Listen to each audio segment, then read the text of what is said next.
एक बहुत अमीर घर की लड़की एक लड़के से प्यार करने लगती है। तब उसके घर वालों को इस बारे में जानकारी मिल जाती है कि हमारी लड़की किसी लड़के से प्यार करती है। तभी वो अपनी लड़की को समझाते हैं कि देखो बेटा, तुम इस लड़के से प्यार मत करो। इसके बैकग्राउंड के बारे में हमें पता है कि ये लड़का कैसा है, और तुम अगर इससे प्यार करोगी, इससे शादी करोगी, तो जिंदगी में तुम्हें पछताने के अलावा कोई हाथ कुछ नहीं लगेगा। लेकिन लड़की वो प्यार में इतनी दीवानी हो चुकी थी कि वो किसी की बात सुनने के लिए राजी नहीं थी। इधर लड़का भी उस लड़की से बहुत ज्यादा बेइंतहा प्यार कर रहा था, और लड़की ने भी डिसाइड कर लिया था कि मैं शादी करूंगी तो बस इसी के साथ करूंगी, क्योंकि लड़की की भी कोई मजबूरी थी। लेकिन आपने दोस्तों अक्सर देखा होगा कि इंसान को जब इश्क का भूत चढ़ता है तो वो अपनी मौत को भी भूल जाता है। वो ये भी नहीं सोचता कि इसमें कितना नुकसान है और कितना फायदा है। हालांकि उसकी मौत क्यों ना सामने खड़ी हो, लेकिन जब वो प्यार में दीवाना हो जाता है, इश्क में पड़ जाता है, तो वो फिर उस तरफ, मौत की तरफ भी ध्यान नहीं देता। और अक्सर समाज में मैंने ऐसा ही होते हुए देखा है। उस लड़की के घर वाले बहुत समझाते हैं, उससे प्यार से भी समझाते हैं। जब वो प्यार से नहीं मानती तब उसे धमकाते भी हैं, उसे जान से मारने की धमकी भी देते हैं। लेकिन वो लड़की किसी की बात नहीं सुनती। तब घर वाले उसकी शादी कर देते हैं, और शादी जब करते हैं तो 5 साल के बाद में वो लड़की जब अपने पति का जब राज खोलती है, तब सभी लोगों के होश उड़ जाते हैं। और आप भी सुनेंगे तो हैरत में पड़ जाएंगे, ये आखिर बात क्या थी, और उस लड़की ने अपने पति के बारे में ऐसी क्या कहानी बताई थी, क्या बात बताई थी, जिसे सुनकर के सभी लोग परेशान हो गए थे। नमस्कार, प्रणाम, मैं हूँ रितेश कुमार। दरअसल आज की जो सच्ची घटना मैं आपको सुनाने के लिए जा रहा हूँ, ये सच्ची घटना इसी उत्तर प्रदेश का एक जिला लगता है अयोध्या। और अयोध्या भगवान श्री राम की जन्मभूमि भी है, और भगवान श्री राम की नगरी भी कहा जाता है, जहाँ लाखों करोड़ों हिंदुओं का विश्वास जुड़ा हुआ है और विश्वास का प्रतीक है। इसी अयोध्या नगरी में एक लड़का जिसका नाम संत देव था, और संत देव अपने भाई के साथ उसकी ससुराल जाया करता था। लेकिन ससुराल में जाने के बाद उसकी मुलाकात एक लड़की से होती है जो उसके भाई की साली लगती थी पड़ोस में। वो लड़की एक दिन मंदिर साफ कर रही थी, तभी संतदेव जब उसको देखता है तो उसकी सूरत को देखता रह जाता है, क्योंकि देखने में काफी खूबसूरत थी। फिर संतदेव वहीं बैठ जाता है और उस लड़की की तरफ घूरने लगता है। लेकिन लड़की उसे जब देखती है तो वो बड़ा अजीब मुंह बना लेती है कि ये कौन दुष्ट बैठ गया है आकर के जो मुझे घूरे जा रहा है। उस दिन तो ना तो संतदेव उससे कुछ कहता है, ना वो लड़की कुछ उससे कह पाती है। संतदेव जब चला जाता है, दूसरे दिन फिर उसी मंदिर पर आता है। तब वो लड़की उस मंदिर पर पानी डाल रही थी, उसके आगे जो चबूतरा बना हुआ था उसे साफ कर रही थी झाड़ू लगा करके। तभी संतदेव उसे फिर देखने लगता है, और फिर वो उस लड़की से पूछता है कि आखिर तुम्हारा नाम क्या है। तब वो बताती है कि तुम कौन हो मेरे नाम पूछने वाले, और फिर तुम मुझे कल से क्यों घूर रहे हो। तब वो अपना परिचय देता है कि मेरे भाई की ससुराल है, यहाँ पर मैं उनका छोटा भाई हूँ, यहाँ पर आया हूँ। फिर वो लड़की रिश्तेदार समझ करके उससे कुछ नहीं कहती है, और फिर अपना नाम बता देती है कि मेरा नाम लक्ष्मी है। लेकिन दुर्भाग्य की बात यह थी कि लक्ष्मी देखने में काफी खूबसूरत थी, शरीर उसका सही था, लेकिन उसके जो दोनों पैर थे वो दोनों पैरों से बचपन से ही अपाहिज थी। ये बात जब वो देखता है तब वो बड़ा मन में थोड़ा हो जाता है कि ये लड़की देखने में इतनी सुंदर है और ये पैरों से अपाहिज है। कोई बात नहीं, प्यार जब होता है तो ऊंच नीच और कोई कमी नहीं देखता, प्यार तो एक अंधा होता है। अब वो लड़का उसे लाइक तो करने लगता है, प्यार करने लगता है, लेकिन उसकी इतनी हिम्मत नहीं पड़ रही थी, और ना ही वो हिम्मत इतनी जुटा पा रहा था कि मैं इस लड़की से प्यार का इजहार कर दूं, क्योंकि मात्र 2 ही दिन हुए थे, ज्यादा वक्त नहीं बीता था। तभी वो लड़का घर चला आता है, और फिर उसके दिमाग में उसी लड़की लक्ष्मी की सूरत गूंजने लगती है। जब उसे टाइम मिलता था तब वो अपने भाई की ससुराल पहुंच जाया करता था। कभी वो अपनी भाभी को लेकर के जाया करता था, तो कभी किसी काम से जाया करता था। महीने में कोई तादाद नहीं थी कि वो 2 बार जाता था या 4 बार जाता था, और वो बिना काम से भी काम बना करके उस लड़की से मिलने के बहाने जाया करता था। एक दिन वो अपनी भाभी के लिए रक्षाबंधन पर उन्हीं के मायके जब लेकर के गया, तो लक्ष्मी उसी की भाभी के साथ सुबह के लिए कंडे थोपने के लिए गई थी, जो गोबर के उपले बनाए जाते हैं उन्हें पाथने के लिए जब गई, तो ये बात जब उसको पता लग गई संत देव के लिए कि हमारी भाभी के साथ लक्ष्मी उपले बनाने के लिए गई है कंडे थोपने को, तब वो भी वहीं पहुंच जाता है और फिर वहां जाकर के अपनी भाभी से बोलने लगता है, बतलाने लगता है। तभी उसे मौका मिल जाता है उस लड़की से बोलने का भी। तब वो बताती है लड़की कि दीदी ये तुम्हारे देवर हैं या फिर कोई और हैं? तब वो कहती नहीं, ये मेरे चचेरे देवर हैं, मेरे ससुर के जो छोटे भाई हैं उनका लड़का है ये, और मैं इन्हें बुला करके लाई हूं क्योंकि तुम्हारे जो जीजा थे वो काम से व्यस्त हैं, उन्हें टाइम नहीं मिल पा रहा था, इसलिए मैं इन्हें बुला करके ले आई। और वो लड़का भी देखने में काफी अच्छा खासा था संत देव। अब वो एक दूसरे से काफी देर तक वार्तालाप करते रहते हैं, हंसते मुस्कुराते रहते हैं और फिर घर आ जाते हैं।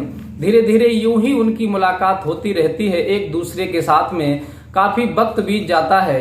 एक दिन लड़की बैठी हुई थी, तभी संत देव उस लड़की के पास पहुंचता है लक्ष्मी के और कहता है कि लक्ष्मी तुम अपनी मोबाइल का नंबर हमें दे दो, मैं तुमसे कुछ बात करना चाहता हूं।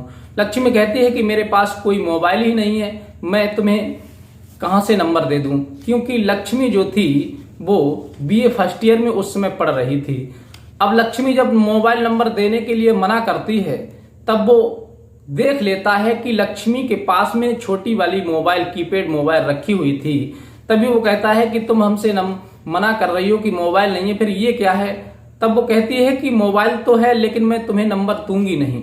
तब वो कहता है देखो लक्ष्मी, मैं तुमसे केवल एक बात पूछना चाहता हूं, अगर तुमने उसका जवाब दे दिया तब तो सही है, अगर तुमने जवाब नहीं दिया तो मैं तुम्हें जीवन में दोबारा कभी कॉल नहीं करूंगा।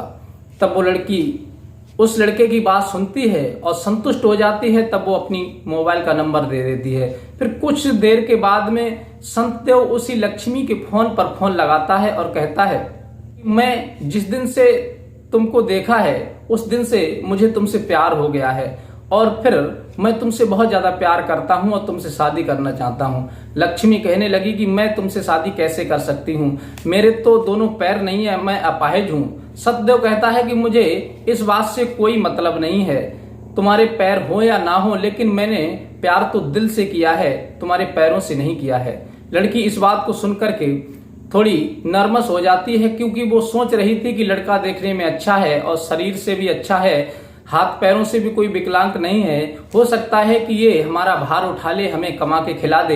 इसलिए लड़की भी उसे लाइक करने लगती है और कहती है कि देखो शादी की बात रही तो शादी तो घर वाले करेंगे तभी होगी, मैं कुछ नहीं कह सकती। तब वो कहता है कि तुम अपने घर वालों से बात करो, अगर तुम राजी हो तो फिर तुम्हारे घर वालों से हम भाभी से कह के राजी करवा लेंगे।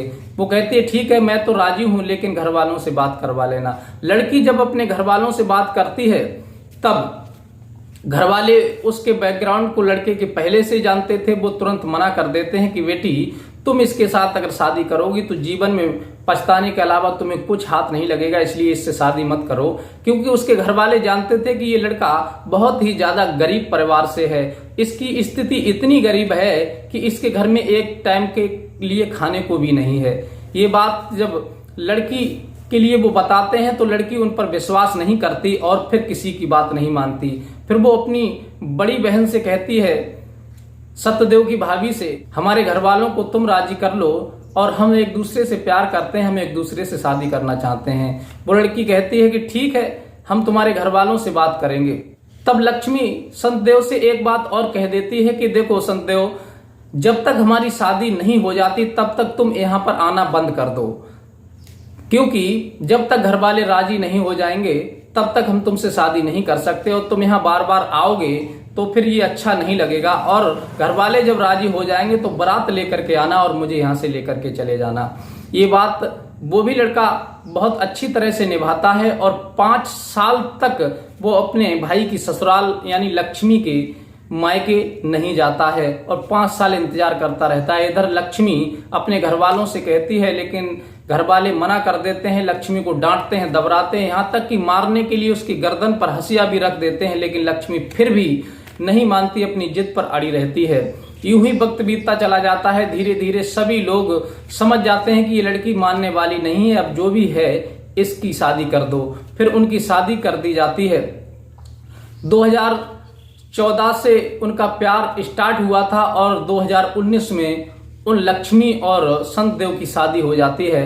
और लक्ष्मी जब दुल्हन बनकर के अपनी ससुराल आती है, तब जब अपने ससुराल की स्थिति देखती है तो फिर उसकी आंखें खुली की खुली रह जाती हैं कि जो हमारे घर वालों ने बताया था शायद वही निकला।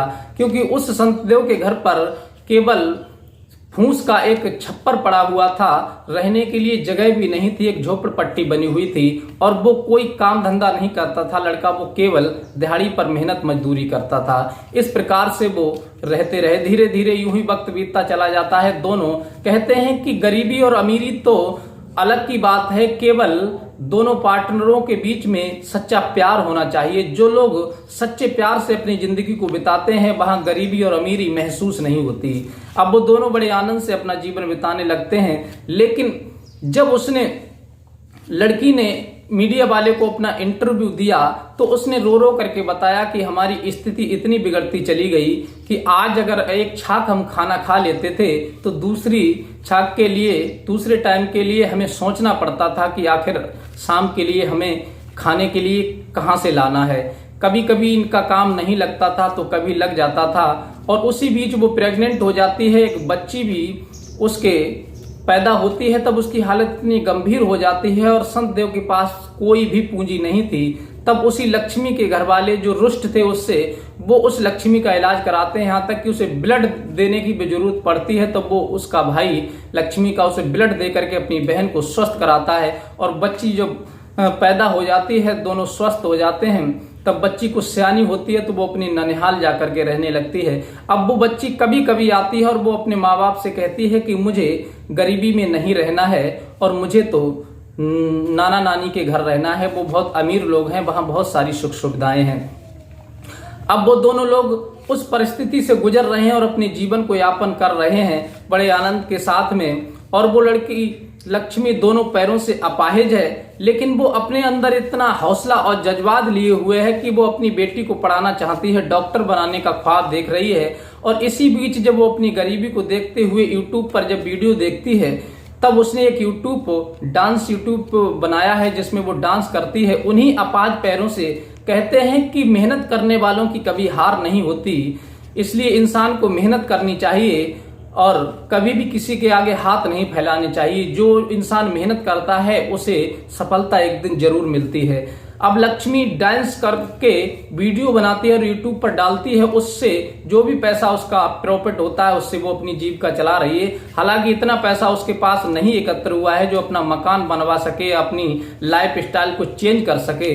फिलहाल वो अपनी नॉर्मल जिंदगी जी रही है। लेकिन इन बातों को कहते हुए वो बहुत बड़ी भावुक हो जाती है, क्योंकि उसके पास ना तो रहने के लिए है, ना खाने के लिए है, ना पहनने के लिए। इतनी गरीबी, मेरे दिमाग में ये आता है कि ऐ विधाता गरीबी किसी को ना दे, और गरीबी अगर दे तो उसको बेटी ना दे। क्योंकि इंसान के लिए जिंदगी में सबसे बड़ा अभिश्राप कोई होता है तो वो केवल गरीबी होती है। गरीबी में इंसान ना तो किसी से लड़ पाता है, ना किसी का सामना कर पाता है, ना उसके अंदर हिम्मत रहती है, ना उसके अंदर हौसला रहता है। सब कुछ उसके अरमान चूर हो जाते हैं।